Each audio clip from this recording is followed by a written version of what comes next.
pemikiran-pemikiran filsafat tersebut ada yang menitik beratkan pada langit, pada peristiwa-peristiwa langit saja, atau bahkan peristiwa terciptanya bumi tersebut. Ada yang kemudian berfokus pada manusia itu tersendiri, ada yang berfokus pada daratan atau bumi, ada yang sebagian filsuf-filsuf orang Yunani itu berfokus pada konten atau teori-teori kehidupan setelah kematian. Mereka hanya menyandarkan semua rasa takjub dan kekaguman itu pada akal mereka, pada apa yang bisa dijangkau oleh rasio atau akal mereka, berhenti di situ. Itulah titik mentok para filsuf Yunani. Harusnya ketika seseorang manusia mentok pada teori-teori berdasarkan akal, maka dia tidak berhenti pada akal itu tersendiri. Dia harus menyandarkan kepada, kalau doktrinnya langsung misalnya, kepada Allah gitu ya.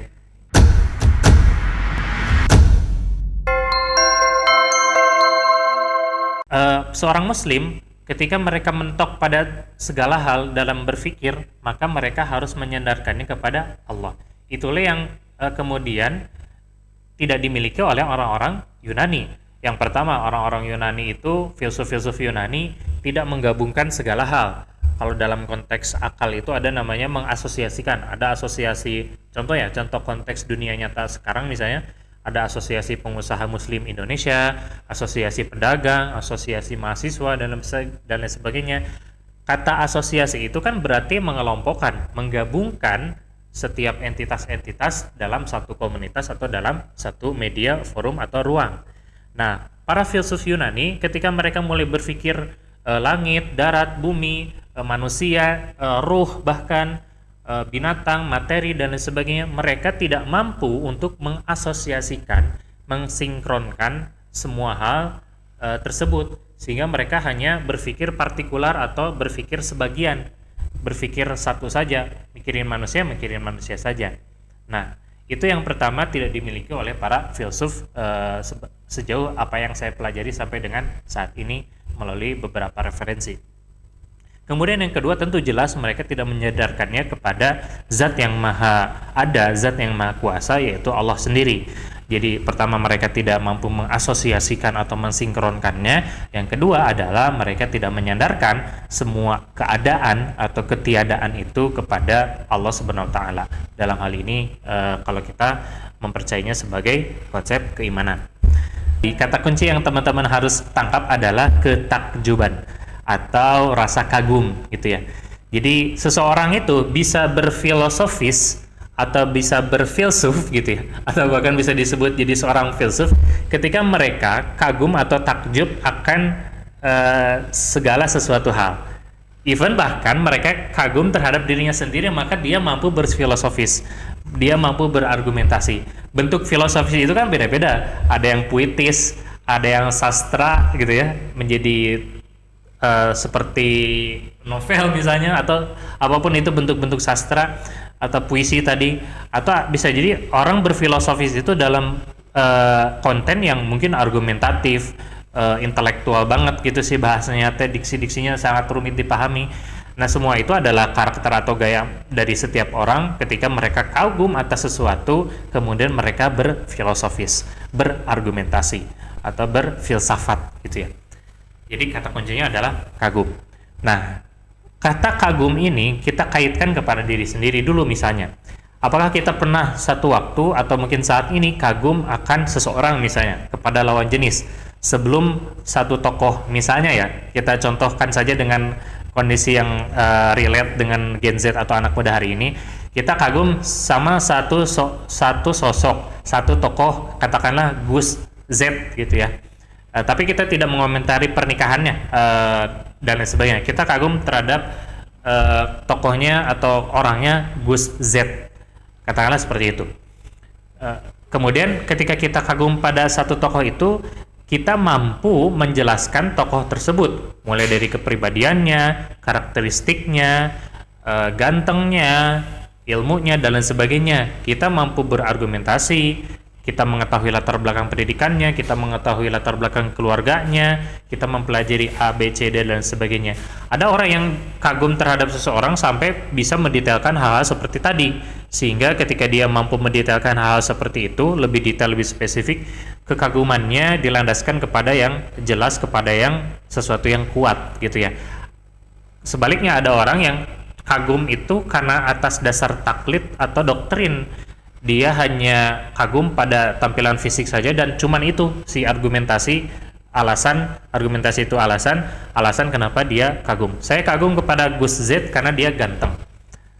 Setelah kegantengannya menghilang misalnya, maka rasa kagum dan takjubnya akan hilang. Karena kenapa? Alasan kagumnya lemah, cuman didasarkan pada kegantengan atau fisik. Sementara fisik adalah sesuatu hal yang tidak akan bertahan secara lama, dia akan hilang cepat atau lambat. Maka ketika itu hilang dan ada seseorang yang melandaskan kekagumannya, ketakjubannya kepada ganteng atau cantik, maka kagumnya akan hilang. Oke, kesana kemari mudah-mudahan tidak pusing ya teman-teman. Intinya adalah kagum. Kita akan kagum, kita akan mampu berargumentasi, berfilosofis ketika kita paling minimal kagum dan takjub akan sesuatu. Contoh lain misalnya, kita kagum akan diri kita sendiri, sehingga dari kekaguman akan diri kita sendiri, kita mulai rajin berdandan ya, aktualisasi daripada kekaguman itu. Kita kemudian mulai membeli produk-produk skincare tertentu, ya, cari yang cocok, face wash, serum, moisturizer, sunscreen, toner, dan sebagainya. Kenapa itu bisa terjadi? Karena dilandaskan atas kekaguman atau ketakjuban kepada diri sendiri. Dan kekaguman dan ketakjuban kepada diri sendiri itu bisa jadi itu dimulai bisa jadi itu tidak dimulai atas kita melihat orang lain, karena kita ya peduli aja ke diri sendiri sehingga kita merias diri, kita membangun diri, kita kemudian membahagiakan diri, kita olahraga yang sehat dan sebagainya. Tapi sebaliknya, ada orang yang kagum pada diri sendiri karena melihat orang lain juga ganteng, melihat orang lain juga sispek, melihat orang lain juga cakep, cantik, dan sebagainya. Sehingga ketika melihat contoh-contoh di luaran sana yang ganteng, sispek, sehat, rajin ibadah, punya ilmu, punya kapasitas intelektual, strata sosialnya tinggi, strata pendidikannya ada tinggi, dari semua referensi itu, dia menyandarkan kekagumannya itu bukan kepada orang lain, tapi menyandarkan kekagumannya itu, wah saya juga pengen seperti itu dan saya ingin harus seperti itu. Jadi kata kuncinya adalah kagum dan takjub. Maka atau bahasanya mungkin menjadi passion gitu ya. Ketika kita kagum takjub pada sebuah konsep teori, misalnya teori pekerjaan, teori ilmu, saya kagum pada teori desain misalnya, kepada konsep poster desain, sehingga dari kekaguman saya kepada konsep sebuah desain grafis misalnya ya, desain grafis, saya kemudian tumbuh rasa minatnya untuk mempelajari desain tersebut. Saya belajar Photoshop, saya belajar Illustrator, saya belajar Adobe XD, saya belajar A, B, C, D. Kenapa saya mempelajari itu? Karena pada satu waktu dulu saya kagum ketika melihat poster, atau saya kagum melihat fungsi daripada poster itu. Ketika saya melihat poster itu, saya merasa jadi lebih bisa mudah menangkap informasi dari poster yang dibuat. Sehingga dari kekaguman, dari kemudahan saya menangkap informasi, saya jadi kagum. Nah, ada yang kemudian dari kekaguman itu ingin belajar desain gitu ya. Jadi ingin memperdalam ilmu grafis desain. Atau banyak hal ya. Pasti teman-teman punya kecenderungan tertentu, kekaguman tertentu, ketakjuban tertentu, atau passion terhadap satu hal, baik itu di dalam diri maupun sesuatu yang di luar diri. Nah, maka dari kekaguman itu adalah syarat paling minimal untuk kita mampu menjelaskan objeknya. Jadi subjeknya adalah kita, predikatnya adalah kagum atau takjub atau senang atau tertarik atau interest, atau dalam bahasa agama ada namanya dawafi, dorongan, motivasi ya. Predikatnya, objeknya adalah ya apa, bebas, apakah pekerjaan atau bahkan seseorang atau bahkan benda atau bahkan objeknya kita sendiri. Subjeknya kita, predikatnya kagum, objeknya kita juga ada yang seperti itu. Maka butuh rasa kagum, butuh rasa takjub. Nah, dari teori dasar tersebut, maka buat orang-orang beriman, buat orang-orang yang ingin upgrade diri jadi hamba Allah, pasti akan mempelajari kan lebih detail dari rasa kagum itu. Saya akan mempelajari desain, saya akan mempelajari cara public speaking, karena saya kagum ketika melihat orang berorasi, ketika melihat Ustadz A bercakap sedemikian fasih, sedemikian cepat dan lancar misalnya, sehingga dari kekaguman itu saya ingin belajar dan lain sebagainya. Pokoknya kata dasarnya adalah kagum. Atau misalnya seorang muslimah lah ya, tadi saya selalu mencontohkannya pada tokoh pada konteks laki-laki. Misalnya konteks perempuan misalnya saya kagum ketika melihat Dena Haura, misalnya Mbak Dena Haura, Teh Dena Haura, hijabnya syar'i dan sebagainya, kemudian suasana keluarganya begitu harmonis dengan Bang Hawariun, dengan anaknya dan sebagainya. Saya kagum terhadap peristiwa itu, terhadap tokoh itu. Maka dari kekaguman saya kepada Dena Haura dan keluarganya, maka saya ingin pula menjadi seperti itu. Kemudian saya belajar bagaimana sih muslimah itu bisa berpakaian syar'i, muslimah itu berpendidikan, muslimah itu punya bisnis juga, intelektual juga, penulis juga misalnya, atau kemudian bisa mendidik anaknya dengan baik dan benar. Bisa bahasa Inggris misalnya, kalau dalam konteks Dena Haura ya, lancar bahasa Inggris karena lulusan bahasa Inggris, dan lain sebagainya, dan seterusnya misalnya. Nah, dan si seorang tersebut belajar kan, dia belajar.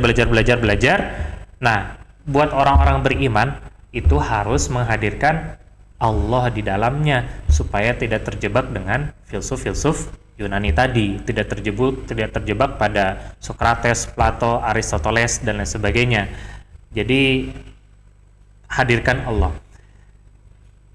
Kalau pengen diargumentasikan dengan dalil atau nas Al-Quran, ada satu cerita seperti ini. Satu ketika Bilal bin Rabah itu tidak mengumandangkan iqamah pada sholat subuh. Azannya udah beres nih, Bilal bin Rabah itu. Setelah la ilaha illallah, berdoa kan sama besti-besti Nabi waktu itu di Masjid Nabawi atau Madinah ya. Tapi Nabi masih di rumah. Intinya Bilal beres azan, tapi bahkan sampai hampir matahari terbit, Bilal bin Rabah nggak iqamat gitu ya. Padahal azan udah beres, sahabat Nabi udah pada sholat qobliyah subuh ya, yang pahalanya seluas dunia dan isinya, udah beres, tapi Nabi nggak datang untuk mimpin sholat gitu. Maka para sahabat sama Bilal gelisah gitu, aduh mana ya Nabi, harusnya kan jadi imam, kok nggak datang sih? Apa Nabi ketiduran kan gitu ya? Apa Nabi lagi ada masalah? Apa Nabi lagi ada problem? Si Bilal ini bertanya-tanya gitu. Maka Bilal bin Rabah memutuskan untuk datang ke rumah Nabi, karena kan rumah Nabi sama Masjid Nabawi itu deket ya. Nah, ada Ibu Aisyah di situ. Punten, Bu Aisyah, Rasul ayah, Nabi ayah, kata Bilal tuh. Mohon ayah, mangga kalabet we, itu kata teks hadisnya seperti itu. Silakan masuk saja, kata Ibu Aisyah. Mangga kalabet we, cep Bilal, Nabi nuju di kamar, kata Bu Aisyah tuh. Masuklah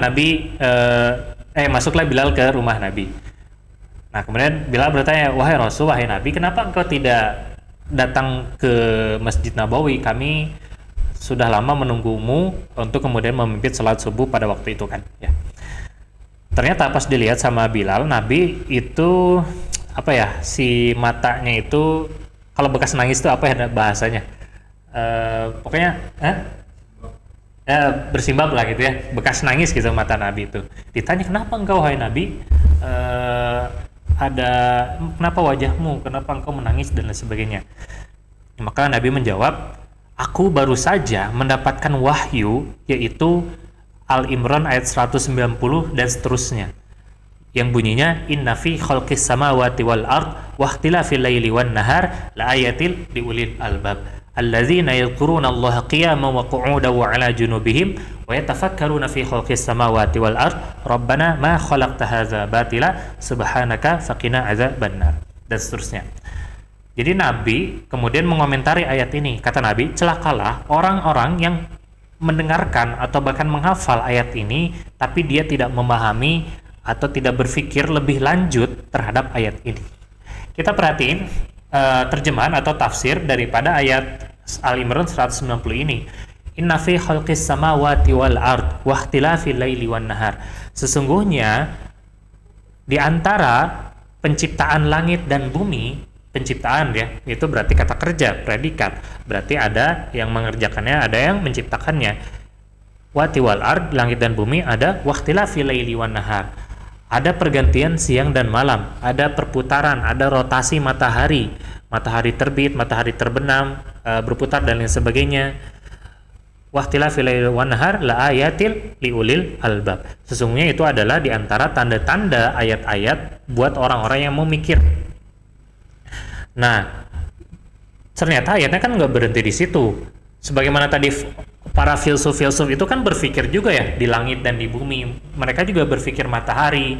Mereka juga berpikir bumi ini dari ada atau tiada ya, dari atom atau dari apa dan sebagainya. Mereka juga berpikir sama seperti tekstualnya surat Al-Imran ayat 190.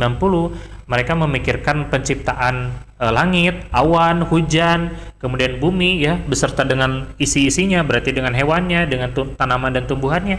Mereka berpikir demikian, tapi kemudian mereka hanya mentok di situ. Maka Al-Imran ayat 191 membantah itu. Apa bunyinya? Allazina yazkurunallah. Orang-orang yang berpikir itu, orang-orang yang ulul albab itu, orang-orang yang ingin berfilosofis itu, bahkan ingin menjadikan filsuf atau filsafat jadi landasan keimanan, harus dikonekkan, disinkronkan dengan yazkurunallah. Mereka harus konek ke Allah. Dari semua penciptaan langit, bumi, matahari, bahkan dirinya sendiri, ginjal, air mani misalnya, atau proses pencernaan dan sebagainya, proses berpikir, allazina yazkurunallah. Harus ingat semuanya ada Allah. Ada penciptaan, ada pencipta, ada yang mengadakan, ada yang membuat. Termasuk apapun yang hari ini kita berpikir di dalamnya, kalau pengen dikaitkan, dikontekskan, dikorelasikan dengan zaman sekarang, berarti segala pengetahuan, segala ilmu, segala keyakinan, segala capaian-capaian tertentu, segala kompetensi, skill, entrepreneur skill, hard skill, soft skill yang kita hari ini miliki, alladzina yazkurunallah. Ada Allah loh, itu tuh ada peran Allah, bahkan peran Allah itu 100% yang mengadakan semua hal yang kita punya hari ini, semua hal yang kita capai hari ini. Nah, ketika kita yakin itu, maka ingatlah dalam segala kondisi itu, maksudnya dalam segala hal, dalam segala aktivitas, Anda pasti pintar, antum pasti ada yang pintar, ada yang mungkin S1, S2, ada yang punya kompetensi keahlian tertentu, mencapai level-level pendidikan atau strata-strata sosial tertentu. Tapi itu semua harus dilandaskan kepada Allah, tidak mentok, tidak stuck bahwasanya semua itu saya yang buat, semua itu saya yang mampu, semua itu saya yang bisa, saya yang mengadakan. Nah, kalau berpikirnya seperti itu, maka kalau ditarik sampai akarnya, itu adalah corak pemikiran daripada filsuf-filsuf Yunani, yang turunan-turunannya sangat banyak kan.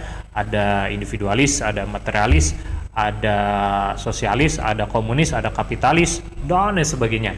Tapi ditarik secara garis besar benang merah, semua itu kan landasan atau dasarnya daripada filsuf-filsuf Yunani, yang hari ini mungkin kita secara familiar sering mendengarnya tiga orang aja, yaitu Plato, Aristoteles, dan Socrates misalnya. Dan ketiga orang ini spesialisasinya, skillnya beda-beda gitu ya. Ada yang fokus ke materi, ada yang fokus ke apa, dan sebagainya. Nah, dari ketiga tokoh ini melahirkan banyak isme-isme yang hari ini kita kenal di dunia ini, mulai dari pluralisme, sekularisme, liberalisme, dan lain sebagainya. Tapi balik lagi ke konten atau konteks teman-teman, ngaji bareng online dimanapun berada, Sambil mikir, kalau ada yang ingin ditanyakan juga boleh gitu ya teman-teman. Ini belum kita kaitkan dengan cinta gitu ya. Baru kita mendefinisikan filsafat atau falsafah itu tersendiri. Jadi kekaguman gitu ya. Jadi berpikir kan atas dasar takjub. Berpikir atas dasar kagum. Anda kagum kepada kenapa Anda hari ini bisa menguasai, antum bisa menguasai satu keahlian tertentu. Pasti kagum, pasti karena takjub. Entah takjub karena melihat orang lain, atau takjub atau kagum ketika merasakannya, atau takjub dan kagum ketika antum melihat konsep itu dalam bentuk tertulis di teks gitu ya. Pasti kagum sehingga antum mendalami, antum belajar, antum effort di dalamnya, antum memberikan segala hal di dalamnya, waktu, tenaga, pikiran, materi, uang, bahkan ada yang mengorbankan darah daripada kekaguman kepada sesuatu di luar dirinya gitu ya. Maka tanpa kagum, tanpa dorongan, kita tidak akan mungkin mencapai hal-hal tertentu, termasuk Allah. Nah, maka kalau dalam konteks cinta nih misalnya, filsafat cinta, ada orang yang kagum kepada lawan jenis, kemudian dari kekaguman itu, katakanlah let's say kekagumannya dilandaskan pada argumen yang lebih kuat. Dia tidak melihat fisik, yang mana fisik itu tadi sementara. Dia melihat karakternya, dia melihat passionnya, dia melihat cita-citanya, dia melihat sifatnya, latar belakangnya, strata sosialnya, dan lain sebagainya. Sehingga dari kekaguman itu ada dorongan dia untuk kemudian terus bersama, terus mempelajari, bahkan sampai jenjang pernikahan. Dia effort ya. Kemudian ketika ditanya bagaimana kamu mendefinisikan atau menjelaskan pasanganmu gitu ya, dia akan mampu menjelaskan pasangannya, berargumentasi, berfilosofis tadi ya dengan gaya masing-masing. Ada yang gaya intelek banget gitu ya, sidik-sidiksinya rumit. Ada yang ketika menjelaskan pasangannya itu puitis banget. Oh, pasangan saya dia adalah seseorang yang kemudian lahir daripada keluarga yang harmonis. Wajahnya sangat lucu dan imut dan gemoy misalnya. Perilakunya baik seperti A, B, C, D. Saya nggak bisa gitu ya berpuitis atau berfilosofis dengan gaya seperti itu. Tapi ada orang-orang yang bergaya seperti itu karena kekagumannya atas seseorang. Maka dia mampu menjelaskan, mampu effort, mampulah banyak hal ketika dia kagum. Atau kepada pekerjaan pun sama. Antum bisa menguasai satu bidang keahlian, kalau apa yang saya hadapi sekarang misalnya videografi, director ya, video editor. Antum bisa menjelaskan teknis bagaimana angle yang baik dan benar, kemudian pencahayaan, kemudian banyak aspek lah ya. Belum di dalam ada ISO kan, istilah-istilah di kamera itu ada ISO, ada apa saya lupa gitu ya. Nah, ketika ada seseorang yang kagum atas sebuah bidang keahlian fotografer, videografer atau video editing, maka dia akan mampu berargumentasi dan menjelaskan pekerjaannya. Nah, ketika kita mampu kagum pada hal-hal tersebut, yang mana itu adalah hal-hal basic dasar yang seorang manusia harus capai, maka kenapa tidak dengan Allah? Tapi sebelum ke bahas Allah, atau contoh yang mudah kita temui adalah makanan gitu misalnya. Kita mampu kan berfilosofis dalam menjelaskan makanan. Kenapa makanan ini enak? Kenapa saya tertarik atau selalu beli nasi goreng langganan di Siemang itu? Antum pasti mampu menjelaskan kan kenapa nasi goreng Siemang itu jadi nasi goreng terfavorit antum. Meskipun misalnya lokasinya harus jauh, masuk ke ganggang, harus effort, atau misalnya harganya mahal. Tapi karena antum kagum pada first experience, kepada service si pegawai atau pedagang nasi goreng itu, rasanya, pelayanannya, kemudian suasana vibes-nya, tempat duduknya misalnya, sebenarnya itu nggak terlalu penting misalnya. Karena kan banyaknya nasi goreng yang emperan-emperan. Tapi kan yang penting rasa kan gitu. Ketika dari rasa itu muncul rasa kagum, rasa dorongan, ingin, dan sebagainya, sehingga rutin dia datang ke nasi goreng tersebut. Rutin dia membeli nasi goreng. Itu baru kepada makanan. Nah, kita kaitkan itu dengan Allah. Pernah nggak kita merasakan Allah di dalam sholat lah minimal? Karena kan katanya ibadah itu harus 24 jam. Sedangkan itu sulit buat mendetailkan dan memaknainya lebih lanjut. Katakanlah kita definisikan ibadah itu sholat dulu misalnya. Yang hari ini 5 waktu, belum ke tahajud ya, belum ke sholat sunnah dan sebagainya. Zuhur, asar, maghrib, isya, dan subuh. Apakah kita mampu menjelaskan secara lebih detail rasa daripada sholat tersebut? Kalau sudah, berarti kita setidaknya lebih baik daripada orang-orang yang lain. Karena kita sudah kagum dan takjub, sudah memiliki passion kepada, mungkin bisa jadi pekerjaan sholatnya, tapi itu tidak cukup. Karena kalau kita hanya kagum dan takjub kepada pekerjaan sholatnya, maka kita tidak akan merasakan ketenangan atau cinta tadi. Maka kan kita harus kagum dan takjub kepada substansi daripada sholat tersebut. Apa substansinya? Komunikasi kan? Ada chattingan, ada japrian, ada eman. Dengan siapa? Dengan Allah. Maka yang harus kita kagumi, harus kita takjubkan, yang harus kita pelajari sebenarnya Allahnya, bukan sholatnya. Gitu.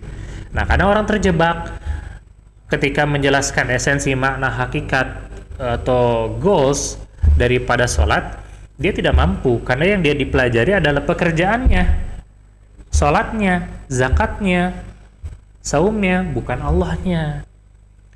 Jadi yang dipelajari adalah sedekahnya, teknis sedekah itu harus ke lembaga A, B, C, D, berapa persen, nisab, nasab gitu ya, nisab dan sebagainya, haul, teknis-teknis dalam konteks fikih orang harus dipelajari, tapi orang mempelajari awalnya dari seperti itu. Sehingga ketika terjebak dengan teknis, tidak ada rasa ketenangan dan sebagainya. Makanya yang harus dipelajari, yang harus difilsafatkan, yang harus diargumentasikan, yang harus ditelaah, yang harus dinalar adalah Allah dulu. Sebagaimana kita effort ke pasangan, ke pekerjaan, kita takjub kepada sesuatu, takjub kepada, ada orang-orang yang takjub kepada gedung-gedung tinggi, ada orang yang takjub kepada arsitektur, sehingga ketika dia takjub kepada gedung, takjub kepada sistem turunannya, konsep-konsep dan teori dan ilmu-ilmu turunannya, sehingga dia dari rasa kagum itu dia masuk fakultas teknik ilmu arsitektur misalnya. Nah, kalau kita mampu mempelajari dan kagum terhadap hal-hal itu, kenapa tidak dengan Allah? Pertanyaannya bagaimana kan? Nah, maka temukan dalam berbagai aspek. Ada Allah loh di situ tuh, ada Allah yang mengadakan, ada Allah yang menghadirkan. Maka ketika kita minimal sinkron, connect, ada Allah yang mengadakan, menghadirkan, maka tumbuhkan rasa kekaguman, ketakjuban itu dengan mempelajari seluruh hal yang ada daripada Allah. Pelajari misalnya sifatnya. Kalau dari tadi saya baca bukunya siapa gitu saya lupa,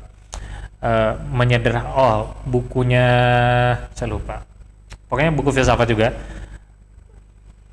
Konsep ketuhanan itu oleh ulama-ulama Sunni dan Syiah itu dibagi, disederhanakan dengan 4 katanya.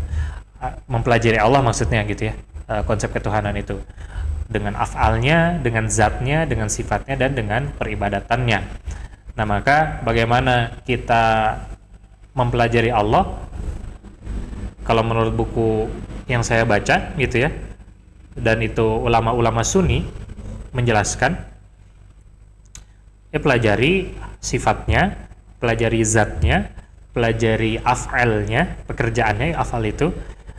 Zat itu berarti wujud, sifat itu berarti ya sifat ya, kayak kita mendefinisikan sifat A, sifat B, maka Allah pun punya sifat Ar-Rahman Ar-Rahim itu misalnya, dan lain sebagainya. Zatnya berarti ada dan tiada, Allah tidak mungkin tiada kan gitu ya, berarti zatnya itu berarti keadaannya, keniscayaannya itu harus kita pelajari. Yang terakhir teknis peribadatannya, penghambaannya.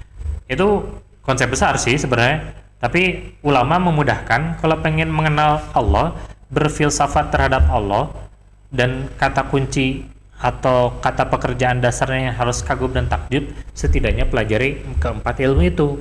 Pelajari ilmu Allah, yaitu zatnya, sifatnya, af'al, dan peribadatannya. Tapi itu semua didasari dengan dua kondisi.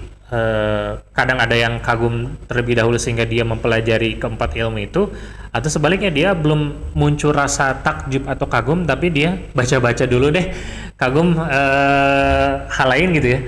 Atau bahasa anak Gen Z hari ini, ada yang cinta pada pandangan pertama, sehingga ketika dia cinta pada pandangan pertama kemudian dia ingin berkenalan lebih lanjut ya, bertaaruf lebih lanjut, dia kemudian ngajak main, ngajak makan,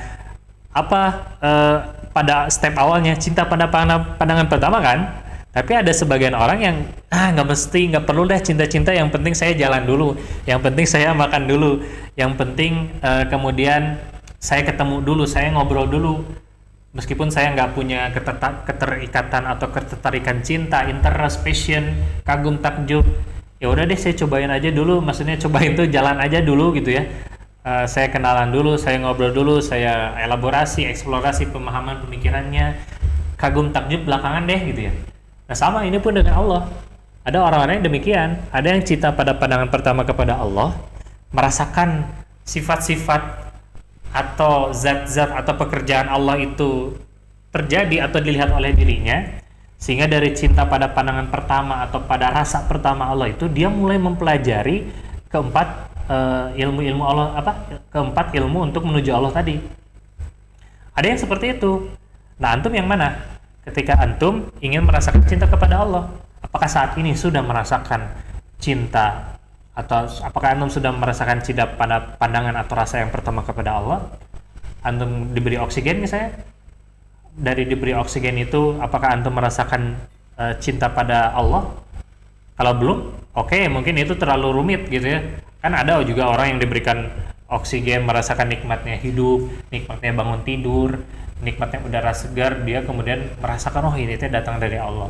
Dia merasakan cinta pertama. Kemudian setelah itu dia belajar ilmu-ilmu yang mendekatkan diri kepada Allah.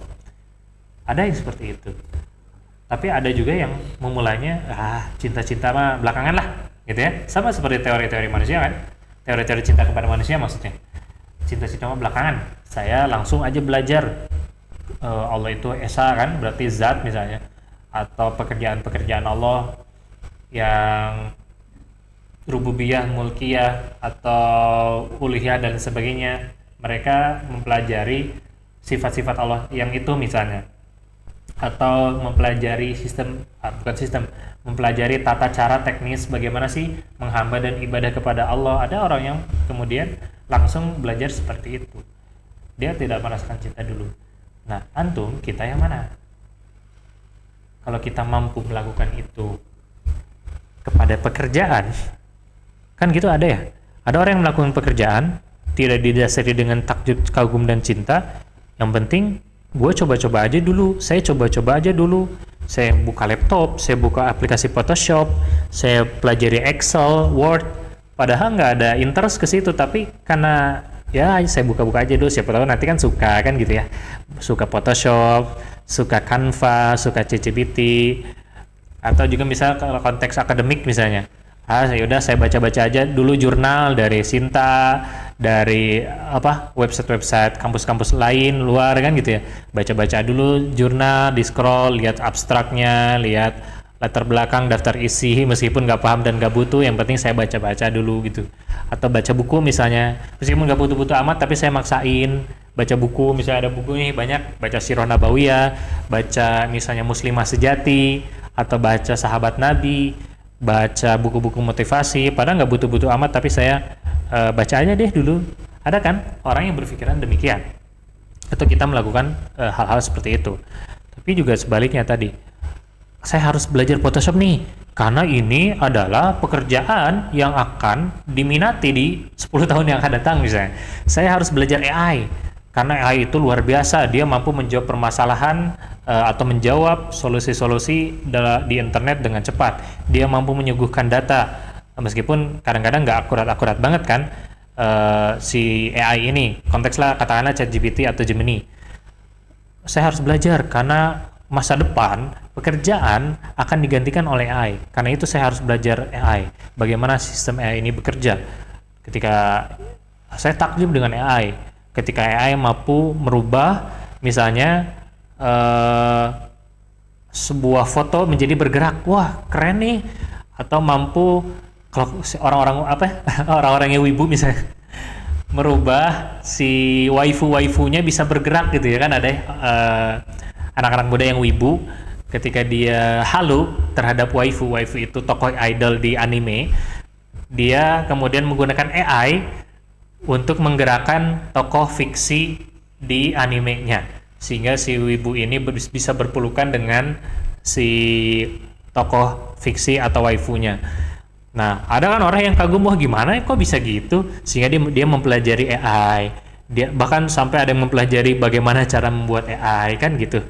Ada yang mempelajari Python-nya, mempelajari data science-nya, mempelajari data mining-nya, dan lain sebagainya, dan seterusnya dan sebagainya. Dari kekaguman. Nah, kita yang mana?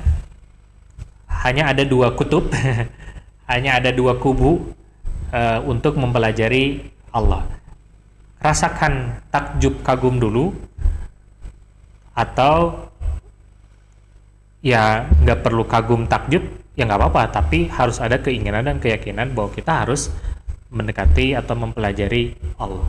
Sehingga dari dasar itu kita mampu berfilsafat, mampu berargumentasi, sehingga semua aktivitas hidup yang hari ini kita jalani itu akan lebih konsisten ya, bertahan lama, karena kita punya landasan pijakan argumen yang kuat. Contohlah ibadah, sholat misalnya, kita akan lebih memaknai, merasakannya, kita akan lebih disiplin daripada sholat, kita akan lebih enak, nyaman, enjoy, karena kita punya landasan argumennya. Maka orang-orang yang rebahan pun bisa jadi konsistennya dalam rebahan karena argumentasinya kuat misalnya. Atau ya yang positif ya, orang-orang yang produktif pun kenapa dia produktif, karena dia berargumentasinya kuat. Karena saya dituntut oleh keluarga, karena masa depan saya harus gini, karena saya punya tujuan dan cita-cita hidup seperti ini, seperti ini, seperti ini. Sehingga dari semua argumentasi itu dia terbangun, dia melek, dia produktif. Nah, maksudnya kalau kita mampu melakukan hal itu untuk aktivitas-aktivitas di luar Allah, maksudnya tidak mempelajari Allah, di luar ibadah lah, katakanlah, sederhanakan gitu ya, aktivitas-aktivitas di luar ibadah, kenapa enggak untuk aktivitas-aktivitas ibadah, supaya ibadahnya konsisten, supaya ibadahnya teratur, bahkan punya makna, maka harus punya argumen. Dan argumen itu bahasa lain dari filsafat ya, filosofis, didasari dengan kekaguman dan ketakjuban.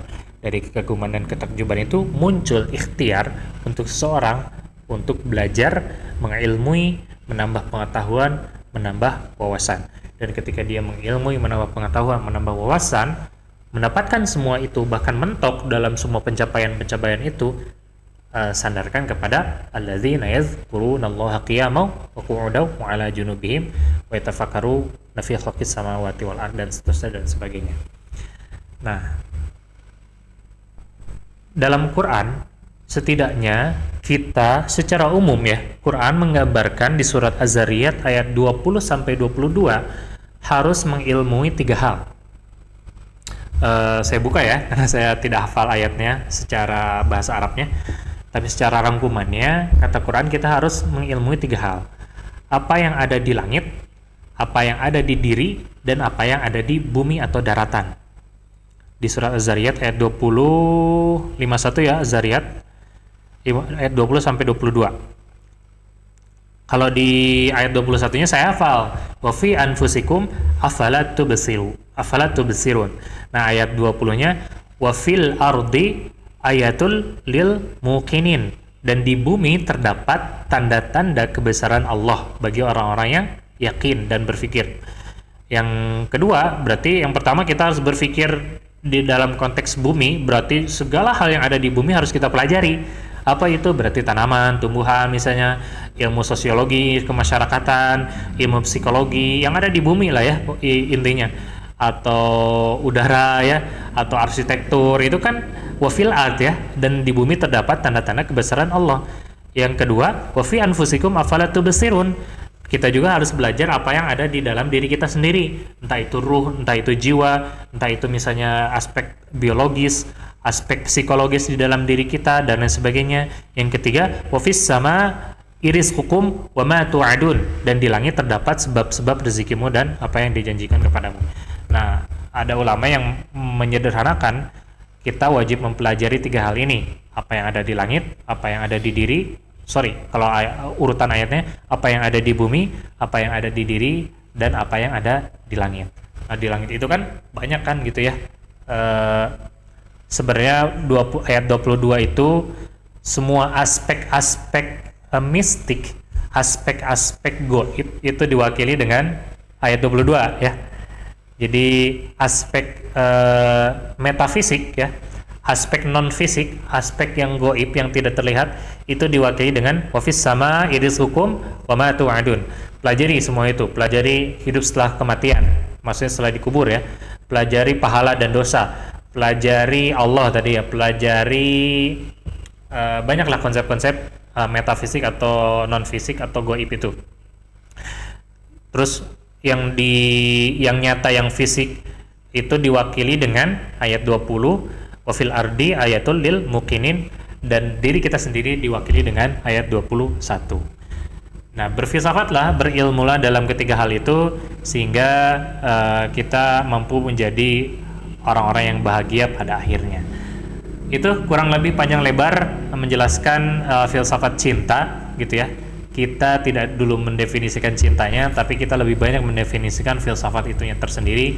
Nanti mungkin ayat-ayat seputar cinta, ayat-ayat cinta jadi ayat-ayat seputar cinta kita akan sampaikan di kesempatan selanjutnya.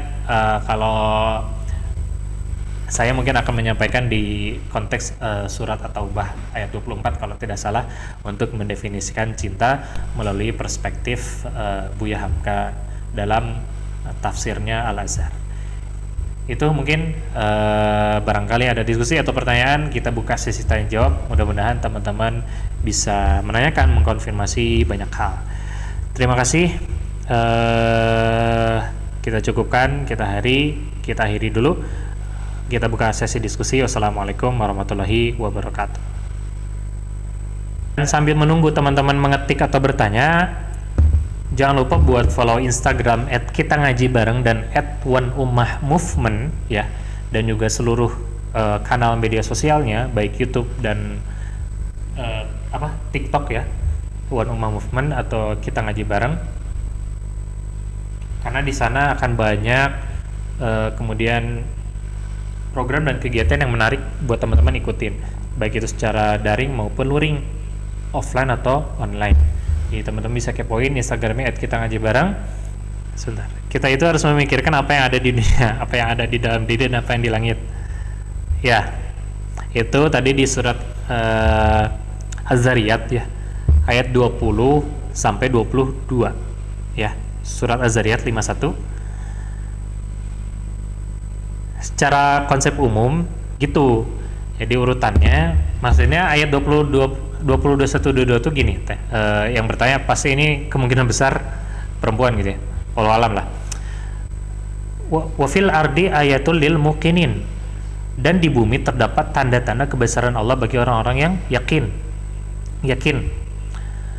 Maka segala hal yang ada di darat, yang ada di bumi, kita harus pelajari. Tapi nggak semua pelajari gitu ya, nggak semua. Misal kalau kita ahli digital marketing, yang ngapain belajar ilmu lingkungan maksudnya. Maksudnya semua hal yang ada di bumi, di darat harus kita pelajari, dan di situ ada ayat tanda-tanda kebesaran Allah. Maksud di bumi itu satu hal kecil saja. Maksudnya ilmu lingkungan, kalau yang seneng ilmu antropologi, ilmu geologi, ilmu fisika, ilmu matematika, ada juga yang mempelajari ilmu digital marketing kan, ilmu video editing, ilmu advertising, ilmu komunikasi. Nah itu maksudnya wafil ardi ayatul lil mukinin, segala yang ada di bumi harus kita pelajari karena itu tanda-tanda kebesaran Allah bagi orang-orang yang yakin. Yang kedua, maksud ayat wa fi anfusikum afala tubsirun. Nah, itu pelajari apa yang ada di dalam diri kita. Berarti passion saya, karakteristik saya, atau bahkan saya dari mana kan gitu ya, asal muasal saya, atau latar belakang keluarga, nasab dan sebagainya. Intinya apa yang ada di dirimu. Tapi kalau bicara substansi kepada ayat memang terhadap jiwa sih. Wa fi anfus kan ya. Anfus itu jamak daripada nafs. Anfus itu ya jiwa, tapi mufradnya itu jamak. Kalau tunggalnya yaitu nafs atau jiwa. Maka nafs atau jiwa yang harus kita pelajari. Nah, jiwa ini kan berkaitan dengan diri sendiri kan gitu. Jiwa itu banyak nanti turunannya. Kalau terjemahan hari ini mungkin ada intelektual, ada emotional intelligence, ada intellectual intelligence, EQ, IQ dan SQ misalnya. Kalau pendekatannya itu misal. Tapi wa fi anfusikum afala tubsirun itu belajar nafs-nafs, teori-teori jiwa yang ada pada diri kita sendiri. Teori psikologi, teori otak, teori banyak hal lah ya gitu yang tidak mungkin saya sebutkan satu persatu. Kalau bicara wa fi anfusikumnya, karena dituliskannya anfus. Yang kedua, wa fi sama irizqukum wa ma tu'adun. Nah, apa yang ada di langit itu terdapat rezekimu dan apa yang dijanjikan kepadamu. Nah, singkatnya ayat 22 ini berbicara tentang hal-hal yang di luar diri kita dan hal-hal yang di luar fisik. Ya tadi, keberadaan Allah, kemudian malaikat, atau pahala, surga, neraka, itu yang harus kita pelajari juga gitu maksudnya. Nah, itulah rangkuman daripada ayat 20 sampai 22 di surat Az-Zariyat. Gitu Kang atau Teh yang bertanya. Harus kita berfilsafat dalam tiga ranah itu. Oke, teman-teman, karena tidak ada yang bertanya, terima kasih banyak yang sudah menyempatkan waktu meluangkan kehadirannya pada malam hari ini. Mudah-mudahan semua penjelasan yang muter-muter di sana kemari tadi bisa dipahami secara konteks substansinya saja gitu ya, diksi-diksinya saja, takjub kagum tadi filsafat dan lain sebagainya, dan sandarkan semua itu pada akhirnya kepada Allah gitu ya. Nah, teman-teman yang nanti pengen mendengarkan kembali, insya Allah rekaman kajian filsafat cinta ini akan diupload di YouTube-nya @tuanumahmovement di waktu-waktu yang akan datang hari-hari ke depan. Itu aja, terima kasih banyak buat yang sudah hadir. Jangan lupa join program dan kegiatan ngaji bareng lainnya di Instagram @tuanumahmovement dan @kitangajibareng. Mudah-mudahan kita semua jadi orang-orang yang berilmu dan mempunyai pondasi-pondasi agama yang kuat, sehingga sejauh apapun atau segimanapun takdir yang mungkin tidak ideal buat kita, kita bisa mampu menghadapinya. Ataupun segimanapun tantangan, lingkungan, budaya, ataupun pekerjaan, ataupun apapun itu di luar diri kita, kita mampu kuat menghadapinya. Nah, semua kekuatan, semua definisi itu bisa kita capai kan kalau kita punya ilmu agama. Maka mudah-mudahan dengan apa yang tadi disampaikan, kita menambah kapasitas ilmu agama kita. Akhir kalam, mohon maaf kalau banyak kekurangan dan salah-salah kata. Kita akhiri dengan istighfar, hamdalah, dan kafaratul majelis. Astaghfirullahaladzim, alhamdulillahirabbil alamin. Subhanakallahumma bihamdika, asyhadu an la ilaha illa anta, astaghfiruka wa atubu ilaik. Astabiqul khairat. Assalamualaikum warahmatullahi wabarakatuh.